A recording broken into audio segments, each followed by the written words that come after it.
Class 11 costing and ট্যাক্সেশনের part এ কস্টিংয়ের আজকে আমরা ফার্স্ট চ্যাপ্টার করব, that is introduction portion.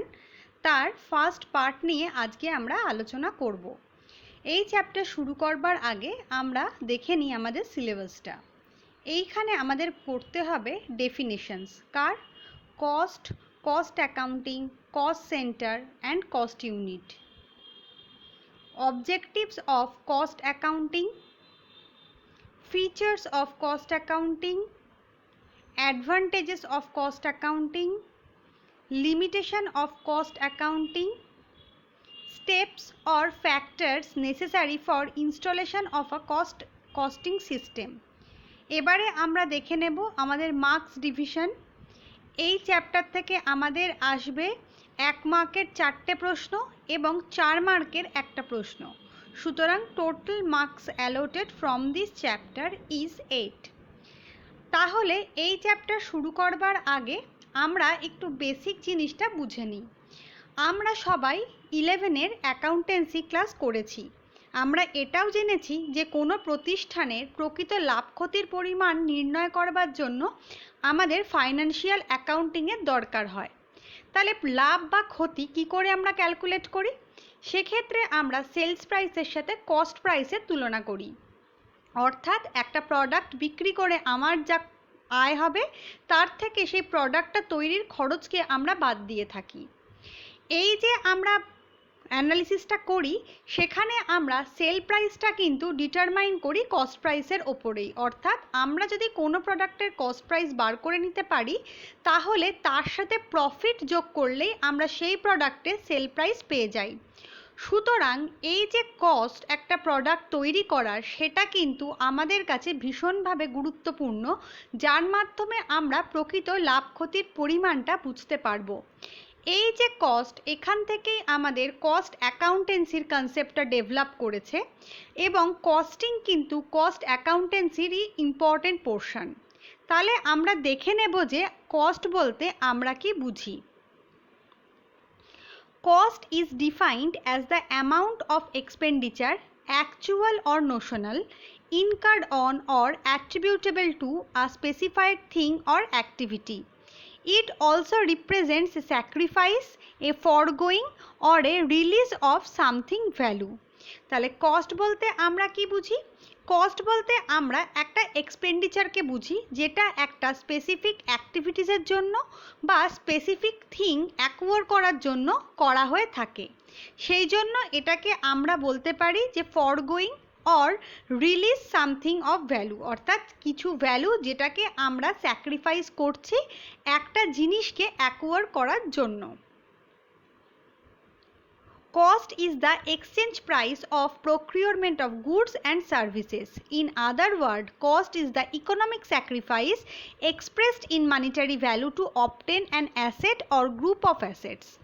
Cost may be historical, current, future cost, imputed cost, etc. তাহলে একটা গুডস বা সার্ভিসকে প্রক্রিয়র করতে আমাকে যে খরচাটা করতে হবে বা যে এক্সচেঞ্জ ভ্যালুটা দিতে হবে সেটাকে আমরা কস্ট বলে থাকি। সুতরাং কস্ট হচ্ছে আমাদের ক্ষেত্রে একটা ইকোনমিক স্যাক্রিফাইস, কিন্তু সেই স্যাক্রিফাইসটা মানিটারি ভ্যালুতে হওয়া প্রয়োজন এবং এর মাধ্যমে আমরা কোনো অ্যাসেট বা গ্রুপ অফ অ্যাসেটকে অ্যাকোয়ার করব, সেটাও কিন্তু খেয়াল রাখতে হবে। কস্ট বলতে আমরা ওভারঅল কস্টকে বুঝি, কিন্তু এর অনেক ভাগ রয়েছে, যেমন historical cost, current cost, imputed cost, etcetera. এগুলো নিয়ে আমরা একটু পরে আলোচনা করব। Expenses, on the other hand, are the using or consuming of goods or services for generating revenues. Expenses are always linked with revenue generation. Expenses may be of two types, revenue expense and capital expense. তাহলে কি বলছে? Expense বলতে আমরা কি বুঝি? একটা goods বা সার্ভিসকে consume করার জন্য আমার যে খরচাটা করতে হচ্ছে এবং যার মাধ্যমে আমরা রেভিনিউ জেনারেট করতে পারবো তাকেই আমরা এক্সপেন্সেস বলবো। তার মানে এক্সপেন্সেসটা ডাইরেক্টলি লিঙ্কড রেভিনিউ জেনারেশনের সাথে।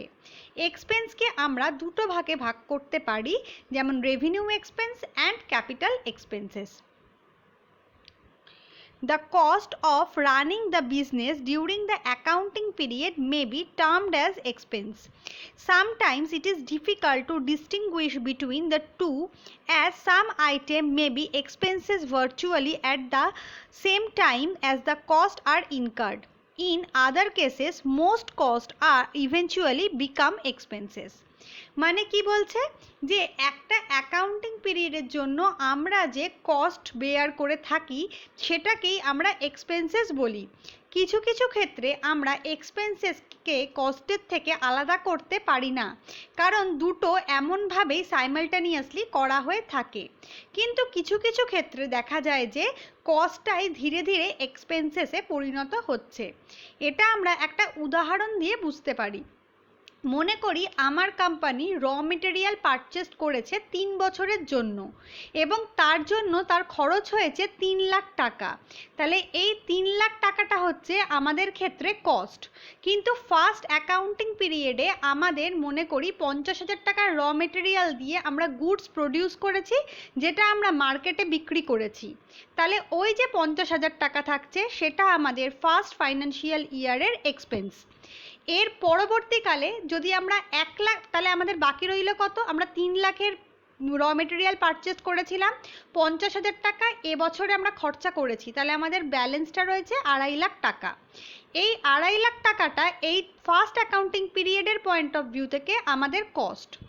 সেকেন্ড অ্যাকাউন্টিং ইয়ারে আমরা ঢুকলাম, আমরা আবার 50,000 টাকা খরচা করলাম র মেটেরিয়ালের জন্য বা র মেটেরিয়ালের পারপাসে, যেটা থেকে আমরা গুডস তৈরি করলাম এবং সেটাকে বাজারে সোল্ড আউট করলাম। তাহলে সেকেন্ড অ্যাকাউন্টিং পিরিয়ডের এক্সপেন্সেস হচ্ছে ওই 50,000 টাকাটা। তাহলে বাকি আমাদের রইল 2.5 লাখ থেকে 50,000 চলে গেল, মানে 2 লাখ টাকাটা। অর্থাৎ সেকেন্ড অ্যাকাউন্টিং পিরিয়ডে দাঁড়িয়ে আমাদের কস্ট হলো 2 লাখ টাকা। এভাবেই গ্র্যাজুয়ালি যত অ্যাকাউন্টিং পিরিয়ড আসবে এবং সেই কস্টটা থেকে আমরা রেভিনিউ জেনারেট করতে শুরু করব, আমাদের কস্টটা কিন্তু ধীরে ধীরে এক্সপেন্সেসে পরিণত হবে। এরপরে আমরা দেখে নেব কস্টিং বলতে আমরা কি বুঝি। Costing is the technique and process of ascertaining the cost of a product or service. Costing and cost accounting are not same, rather costing is a part of cost accounting. তাহলে এই যে একটা process যার মাধ্যমে আমরা কোনো particular product বা সার্ভিসের কস্টটাকে অ্যাসার্টেন করে থাকি তাকে আমরা কস্টিং বলি। কস্টিং এবং কস্ট অ্যাকাউন্টিং আমরা সাধারণত ইন্টারচেঞ্জেবল হিসেবে ইউজ করে থাকলেও দুটো কিন্তু কখনোই এক নয়। কস্ট অ্যাকাউন্টিং একটা বড় অংশ, কস্টিং হচ্ছে তার একটা ইম্পর্টেন্ট পার্ট। এবারে আমরা জেনে নেব কিছু ইম্পর্টেন্ট কস্ট নিয়ে। ফার্স্ট ওয়ান হচ্ছে historical cost.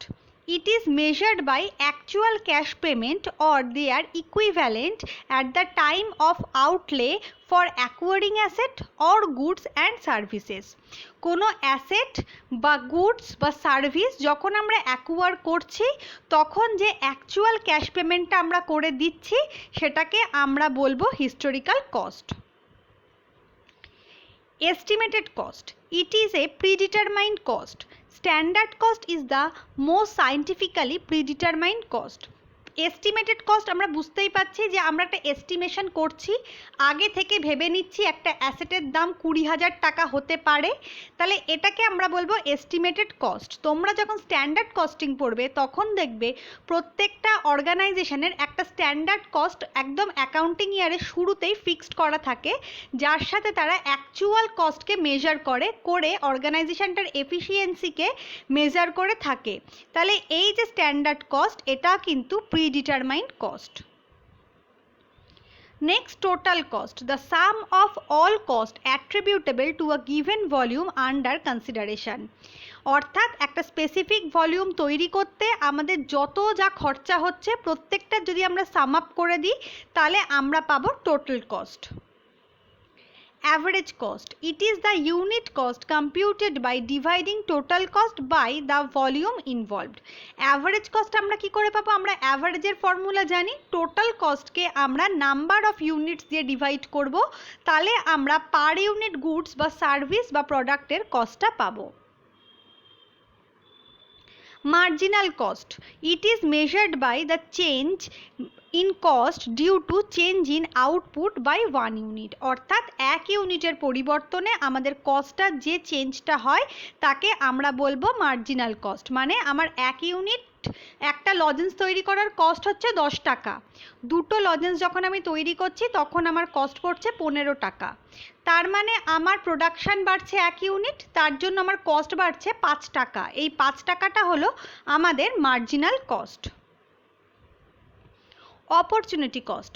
It is measurable advantage foregone as a result of the rejection of alternative uses of resources, whether of materials, labor or facilities. এর সাথে আমরা আরেকটা কস্টকে আগে জেনে নেব, তারপরে আমরা একসাথে বুঝবো। নেক্সট হচ্ছে imputed cost. It is a hypothetical cost attributed for using a factor of production which is owned by the person whose costs are being calculated. Opportunity cost আর ইমপিউটেড কস্ট দুটো কস্টকে আমরা সাধারণভাবে বলি নোশনাল কস্ট, কারণ এর জন্য আমাদের অ্যাকচুয়াল সেন্সে কোনো ক্যাশের আউটফ্লো হয় না, কিন্তু এই কস্টগুলো আমাদের একটা নোশনাল বা আমরা এই কস্টগুলোও মেজার করে থাকি। কীরকম? মনে করি আমার এক বাড়ি আছে, সেই বাড়িটাকে আমি হয় ভাড়া দিতে পারি বা নিজের ফ্যাক্টরি হিসেবে ইউজ করতে পারি।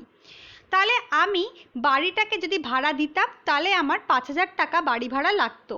আমি নিজের বাড়িতে নিজের ফ্যাক্টরি করেছি বলে ওই 5,000 টাকাটা যেটা আমি বাড়ি ভাড়া বাবদ পেতাম সেটাকে আমি আর পাচ্ছি না। তাহলে ওই 5,000 টাকাটা হচ্ছে আমাদের কাছে ইমপিউটেড কস্ট।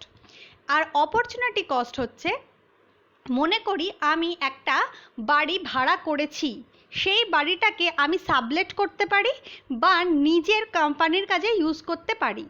সাবলেট করলে আমি সেখান থেকে হয়তো 7,000 টাকা পেতাম, কিন্তু নিজের কোম্পানির কাজে ইউজ করছি বলে আমি সেই 7,000 টাকাটা স্যাক্রিফাইস করছি। তাহলে এই যে 7,000 টাকাটা, এটাকে আমরা বলবো অপরচুনিটি কস্ট। অর্থাৎ অপরচুনিটি কস্ট আর ইমপিউটেড কস্ট ব্রডার সেন্সে একই মিনিং বোঝালেও তার একটা বেসিক ডিফারেন্স রয়েছে। ফার্স্ট এক্সাম্পলে মনে করে দেখো, আমি বলেছিলাম বাড়িটা আমার বাড়ি, অর্থাৎ ওটা আমার পার্সোনাল বাড়ি। সেকেন্ড বাড়িতে আমি বলেছিলাম বাড়িটাকে আমি ভাড়া নিয়েছি, তার মানে ওটা কিন্তু আমার পার্সোনাল অ্যাসেট নয়। যখন পার্সোনাল অ্যাসেট ইউজ করে আমি একটা অল্টারনেটিভের ইনকামকে স্যাক্রিফাইস করব, তখন আমরা তাকে বলবো ইমপিউটেড কস্ট। কিন্তু যখন আমরা একটা আদার্স কোনো সোর্সকে ইউজ করব এবং তার জন্য কোনো অল্টারনেটিভ ইনকামকে আমি স্যাক্রিফাইস করব, তখন সেটাকে আমি বলবো opportunity cost. And the last one is sunk cost. It represents historical cost which is irrecoverable in a given situation. অর্থাৎ এটা সেই হিস্টোরিক্যাল কস্ট যেটা আমরা অলরেডি ইনকার্ড করে দিয়েছি, কিন্তু যেটাকে আমি আর রিকভার করতে পারবো না। যেমন মনে করো আমি একটা ফার্মাসিউটিক্যাল কোম্পানি, আমার রিসার্চ অ্যান্ড ডেভেলপমেন্টের মাধ্যমে একটা ওষুধ আমি তৈরি করছি, তার জন্য আমার 1 লাখ টাকা খরচা হলো। ওষুধটা তৈরি করার পর সেটাকে আমি মার্কেটে বিক্রি করলাম, কিন্তু দেখা গেল সেই ওষুধটা কনজিউম করার ফলে অনেক সাইড এফেক্ট হচ্ছে, ফলে ওই ওষুধটা আর আমার ক্ষেত্রে ইউজফুল থাকছে না।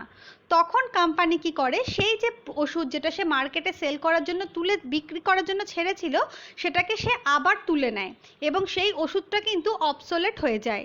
কিন্তু ওই ওষুধটা তৈরি করার জন্য ওই যে রিসার্চ অ্যান্ড ডেভেলপমেন্ট টিমকে টাকাটা দেওয়া হয়েছিল সেটা কিন্তু আর কোনোভাবেই রিকভার করা সম্ভব হয় না। এই যে পোর্শন যেটা ইরিকভারেবল আমাদের কাছে থাকছে সেটাকে আমরা বলবো sunk cost.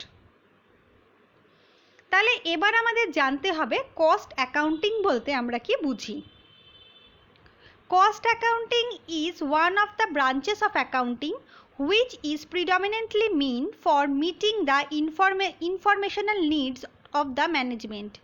Managers need cost information for informed decision making. তাহলে আমাদের যে টোটাল অ্যাকাউন্টিং রয়েছে তার মধ্যে কস্ট অ্যাকাউন্টিং একটা পার্ট, যেখান থেকে ম্যানেজমেন্টের ইনফরমেশন সে নিয়ে থাকে, যার মাধ্যমে সে কোনো ডিসিশনে সাহায্য করতে পারে। Cost accounting is a quantitative method that accumulates, classifies, summarizes, and interprets the financial and non-financial information for three major purposes. First one, ascertainment of the cost of a product or service, operational planning and control, decision making. তাহলে cost accounting হচ্ছে একটা quantitative method. কেন quantitative method? কারণ cost বলতে আমরা কোয়ান্টিটিকেই বুঝে থাকি। এর মাধ্যমে কি করা হয়? এর মাধ্যমে একটা অর্গানাইজেশন বা একটা ম্যানেজমেন্ট তার ইনফরমেশনকে গ্যাদার করে, সেটাকে ক্লাসিফাই করে এবং তার মাধ্যমে বিভিন্ন ইনফরমেশনকে ইন্টারপ্রেট করতে চায়, যাতে তারা একটা প্রোডাক্ট বা সার্ভিসের কস্ট অ্যাসার্টেন করতে পারে, তার প্ল্যান করতে পারে, সেটার কন্ট্রোল করতে পারে এবং ডিসিশনে সাহায্য করতে পারে। According to Kohler, the cost accounting is that branch of accounting which deals with the classification, recording, allocation, summarization, and reporting of current and prospective cost. Chartered Institute of Management Accounts define cost accounting as the part of management accounting which establishes the budgets and standard cost and actual cost of operations, process, departments of products, and the analysis of variances, profitability or social use of the fund. এই দুটো quotation বুঝতেই পারছো, আমাদের একজন কোলহার দিয়েছেন, আর একটা হচ্ছে আমাদের CIMA দিয়েছে। তাই এই দুটো কোটেশন ওইভাবে বোঝার কিছু নেই, এগুলোকে মুখস্থ করে নেবে, কারণ কস্ট অ্যাকাউন্টিংয়ের ডেফিনেশন এলে যদি 3 বা 4 নাম্বারের আসে, সেক্ষেত্রে কিন্তু কোটেশন তোমাদের এই দুটো না দিলেও অন্য কোনো কোটেশনও দিতে হতে পারে।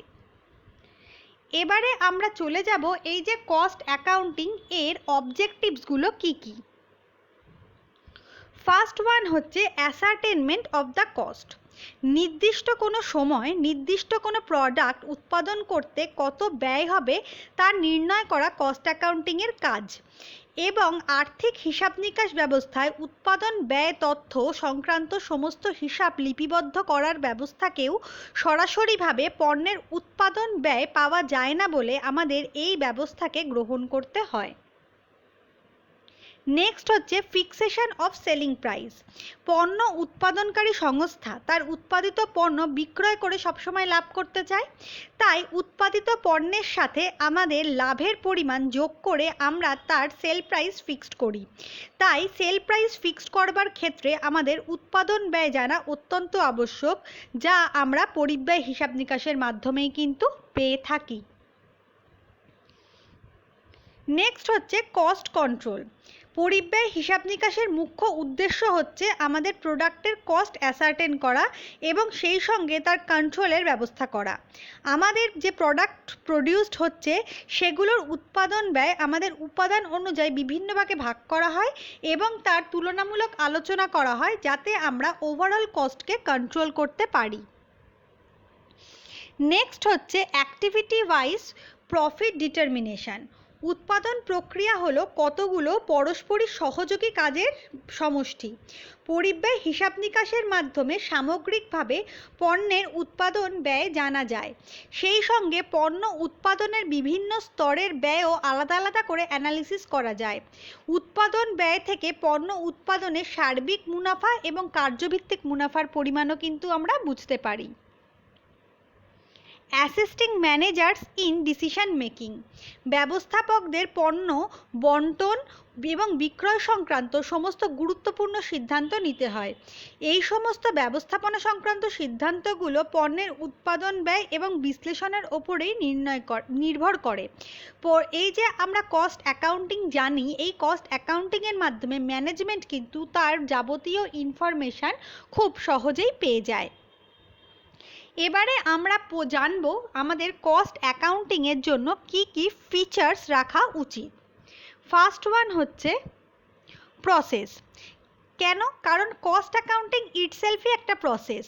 হিসাব নিকাশ এই প্রক্রিয়ার মাধ্যমেই কোনো প্রতিষ্ঠানের উৎপাদিত পণ্য পরিষেবার পরিব্যয় নির্ণয়, ব্যয়ের হিসাব নিকাশকরণ করা সম্ভব হয়, যার মাধ্যমে আমরা ওভারঅল কস্ট কন্ট্রোল করতে পারি। নেক্সট হচ্ছে ডিসিপ্লিন। পরিব্যয় হিসাব নিকাশ ব্যবস্থা আমাদের একটা পুরো প্রসেসের বিশেষ শাখা। এর মাধ্যমে আমরা পলিসি ফর্মুলেট করতে পারি, আমরা বিভিন্ন রকম প্রসেস সম্পর্কে জানতে পারি এবং তার কনসেপ্টও আলাদা করে বুঝতে পারি। তাছাড়া এই পরিব্যয় হিসাব নিকাশের মাধ্যমে আমাদের নীতি, পদ্ধতি এবং ধারণাগুলি প্রয়োগের ক্ষেত্রেও বিশেষ ভূমিকা পালন করা সম্ভব হয়। নেক্সট হচ্ছে ইনফরমেশন সিস্টেম। হিসাব সংক্রান্ত যে সকল তথ্য পদ্ধতি বিভিন্ন কারবারি প্রতিষ্ঠান অবলম্বন করে থাকে তার মধ্যে অন্যতম গুরুত্বপূর্ণ তথ্য পদ্ধতি হলো পরিব্যয় হিসাব সংক্রান্ত পদ্ধতি। এর মাধ্যমে পরিব্যয় সংক্রান্ত যাবতীয় তথ্য আমরা পেয়ে থাকি, সেই জন্য এটাকে একটা টোটাল ইনফরমেশন সিস্টেম বলে আমরা বুঝতে পারি। নেক্সট হচ্ছে প্রফেশন। এটাকে অনেকেই আমরা পেশা হিসেবে গ্রহণ করে থাকি। এমনকি এই পেশায় আগ্রহী ব্যক্তিদের প্রয়োজনীয় জ্ঞান অর্জন করতে হয় এবং প্রশিক্ষণের ব্যবস্থা করতে হয়। আমাদের দেশে institute of cost accounts of India এই উদ্দেশ্যে গঠিত একটি স্বীকৃত সংস্থা। এই সংস্থার যোগ্যতা নির্ধারণ পরীক্ষায় আমরা যদি উত্তীর্ণ হই তাহলে আমরা কস্ট অ্যাকাউন্টেন্ট হিসেবে নিজেদেরকে পরিচয় দিতে পারি। নেক্সট হচ্ছে সায়েন্স। কস্ট অ্যাকাউন্টিং একটা সায়েন্সের স্পেশাল উইং আমরা বলতে পারি, কারণ এর মাধ্যমে আমরা সামাজিক বিজ্ঞানকে অন্তর্ভুক্ত করে থাকি।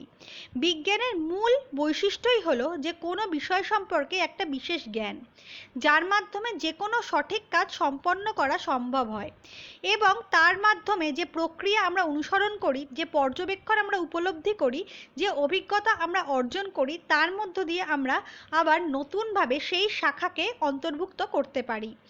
পরিব্যয় হিসাব নিকাশের মাধ্যমেও ঠিক সেই কাজই হয়ে থাকে, তাই এটাকে আমরা বিজ্ঞান বলে থাকি। নেক্সট হচ্ছে কলা বা আর্ট। আমরা কস্ট অ্যাকাউন্টিংকে সবসময় আর্ট হিসেবে চিহ্নিত করে থাকি। কোনো বিশেষ কাজ কোনো বিশেষ পদ্ধতির মাধ্যমে সঠিকভাবে সম্পন্ন করার নীতি পদ্ধতি আমাদের পরিব্যয় হিসাব নিকাশের মাধ্যমে পাওয়া যায়। এখানে ব্যক্তিগত কর্মদক্ষতা এবং পারদর্শিতার উপর নির্ভর করে পরিব্যয় হিসাব নিকাশের কাজ সম্পন্ন হয়ে থাকে। নেক্সট হচ্ছে means of action. Means of action মানে এটি হচ্ছে ব্যবস্থা গ্রহণের একটি উপায়। পরিব্যয় হিসাব নিকাশের মাধ্যমে যে তথ্য সংগৃহীত ও পরিবেশিত হয় তার উপর ভিত্তি করে বিভিন্ন সিদ্ধান্ত গ্রহণ করা যেতে পারে। সিদ্ধান্ত গ্রহণকারীরা অর্থাৎ এক্ষেত্রে প্রতিষ্ঠানের মালিক এবং ব্যবস্থাপকগণরা প্রয়োজনীয় সিদ্ধান্ত গ্রহণ করে থাকেন। সেই সিদ্ধান্তে যদি কোনো ভুল থাকে তাহলে সেক্ষেত্রে সংশোধনের ব্যবস্থাও থাকে। সঠিক সিদ্ধান্ত গ্রহণের দায়িত্ব এই পরিব্যয় হিসাব নিকাশ থেকে প্রাপ্ত যে ইনফরমেশন তার যারা ইউজ করছে তাদের ওপরেই ন্যস্ত করা থাকে। And the last one is tools of control. শুধুমাত্র পরিব্যয় নির্ধারণ করাই নয়, পরিব্যয় নিয়ন্ত্রণ করাও কিন্তু এই হিসাব ব্যবস্থার অন্যতম কাজ। প্রতিষ্ঠানের মালিক এবং ব্যবস্থাপকগণ এই পরিব্যয় হিসাব নিকাশকে প্রতিষ্ঠানের কন্ট্রোলিং ইনস্ট্রুমেন্ট হিসেবে ব্যবহার করে থাকে। শুধুমাত্র পণ্য উৎপাদন এবং সেবা সরবরাহ করাই কোনো প্রতিষ্ঠানের প্রয়োজনীয় কাজ নয়, সঠিক দামে সঠিক সময় তা ব্যবহারকারীদের কাছে পৌঁছে দেওয়াও তার অন্যতম কাজ। তাই সঠিক দাম নির্ধারণের ক্ষেত্রে পরিব্যয় হিসাব নিকাশ মূলত নিয়ন্ত্রকের ভূমিকাই পালন করে থাকে। এর পরের দিন আমরা কস্ট অ্যাকাউন্টিংয়ের অ্যাডভান্টেজ, লিমিটেশনস সহ আরও কিছু ইম্পর্টেন্ট টপিক নিয়ে আলোচনা করব।